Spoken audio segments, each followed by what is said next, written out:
So you've been on record as a huge Eminem supporter. You said that you're not an emotional guy, but when you heard him mention your name, you shed some tears because it was like validation for all the hard work that you put into this, right? Right. Absolutely, man. So I was sitting down. I got a text from my man Paige Kennedy, super dope MC and an actor from Cali. He I texted love me, say, Paige, yo, man. He's funny as hell. right, super funny. He said, yo, Eminem and Wayne is talking about you. I think I didn't respond, or I think I responded like, whatever. And he's like, no, I'm serious, bro. Wayne and Because Emma he's a talking about comedian you. too. So like, you probably brushed it off as like, oh, you being funny. Yeah, I didn't care. I was like, whatever, man. So I started getting tweets and Instagram people just DMing me like, pardon me, like, yo, I'm listening to Wayne podcast. They talking about you. Same thing Paige telling me. So I said, all right, next person to tell me, I'm going to ask them to send me footage. Sure enough, 2 or 3 people. Yo, I just heard Eminem. I don't know you, but I think you're dope. I heard of you and Eminem told me to look you up. I'm looking you up.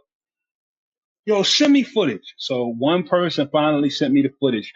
When I actually sat down and watched it, it was just Niagara Falls, bro. Just tears. I couldn't even control it. It was just like, yo, I remember vividly people saying, yo, you're too old. This shit ain't gonna work. Get a job. You washed up. So to hear the 2 goats like, yo, Payne is a problem. And Wayne like, yeah, I know about RJ Payne, man. Yeah, I know about RJ, man.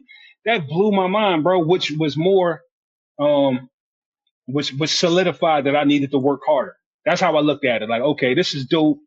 Get your little tear off, but now you need 10 more albums. So what did I do? As soon as I got the shout out from M, I dropped a freestyle, I think 24 hours later, with a music video on one of his beats, reacting to him shouting me out.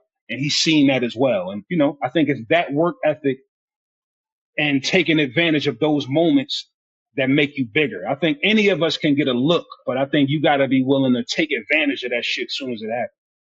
You know, I got to shout out both of them because sometimes people don't like showing love to other rappers on the come up or whatever it may be because they feel like it makes them, I don't know, dims their light or something like that. And for them 2 brothers to do that was a big deal. You know what I'm saying? It was. And keep this in mind. This is at a time that I don't have no connects to Eminem. I didn't, you know, they're not my friends. They're not my homies.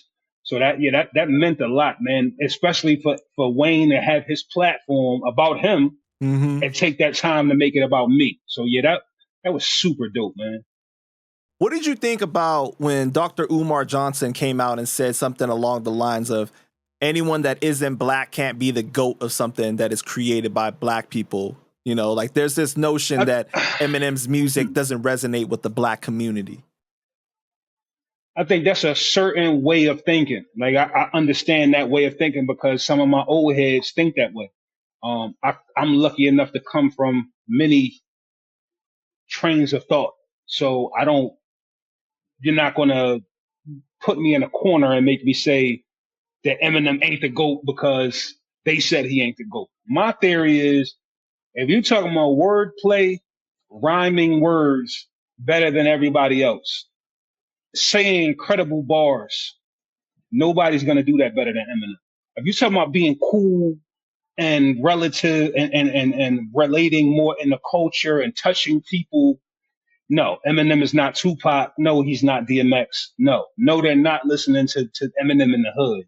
But the people that love lyricism, we listening to Eminem. We just got to call a spade a spade. So I think a rapper's rapper. Both sides. He's a rapper's rapper. A rapper's rapper. Yeah. You can play the game if you want to and act like he's not nice, but let's just keep it real. Rhyming, words, it's not so many people better than Eminem. I'm gonna just keep it 100. Mm-hmm. Better rounded artists, yes. More influential, yes.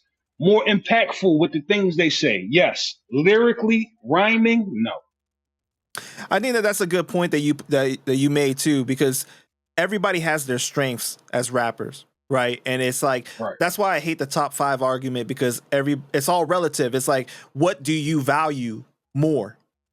You know, like some people value more of like the lyricism aspect. If rapping about rapping, whatever, some people like that. Some people want the shit to make you cry. right? Then you would value a DMX, you would value a Tupac then, you know? So it's like, it's everybody's list is never going to be the same because people value different things.